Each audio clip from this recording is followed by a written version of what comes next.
To do this, you need to use the Google Play Store where you download games and upload and apps. Click here.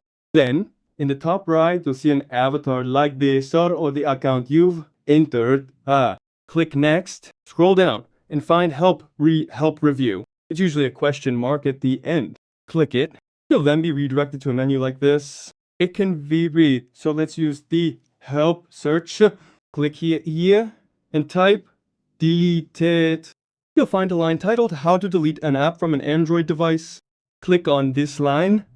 You'll be redirected to another menu. You need to find this line. Click it to go to App Settings. It's usually blue, and I'll tell you right away, well, try accessing it.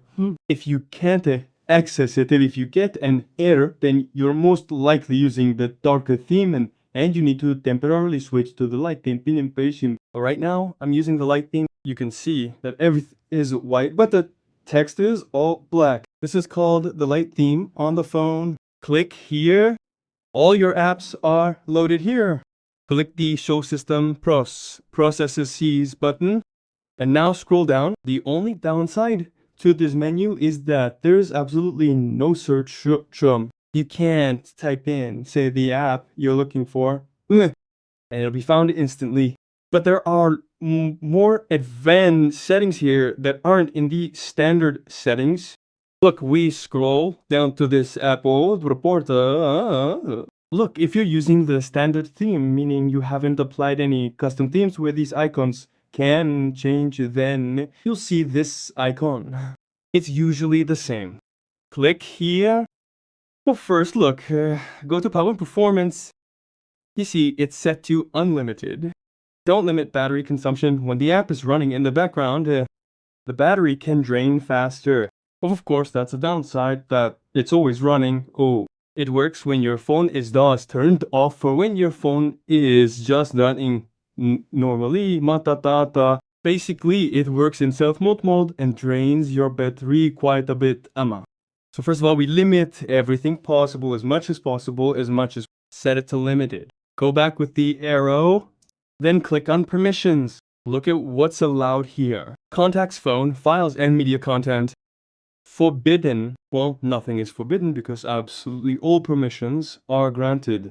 This, of course, is not very good. Well, files and media content are basically everything that's on your internal storage.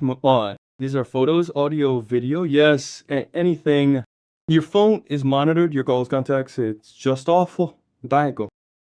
Click on the three dots, all permissions, and you'll be surprised. Here you have viewing data on the shared storage. What I was talking about, that is access to the phone's internal storage.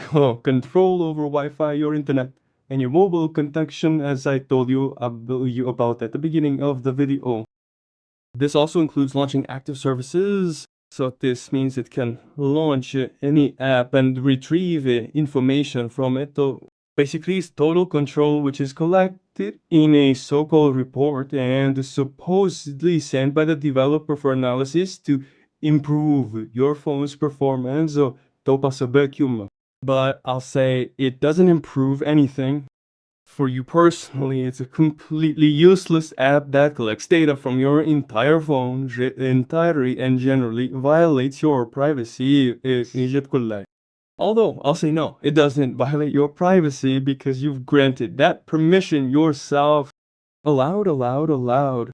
So, it's written here in a clever way. If you go to other settings, to advanced settings, it says you must personally control all the these apps on your smartphone control. And all these settings that I said, well, it's your own fault for not checking them, for not disabling them, for not disabling them. So you supposedly give permission to use this app. So be sure to double check, find everything on your smartphones, and of course, block as much as possible. And be sure to clear storage and caches. If there's anything that needs clearing, like something that's accumulated, then be sure to clear it. Let's go back. If the disable button is lit, disable it. Then press stop and press OK.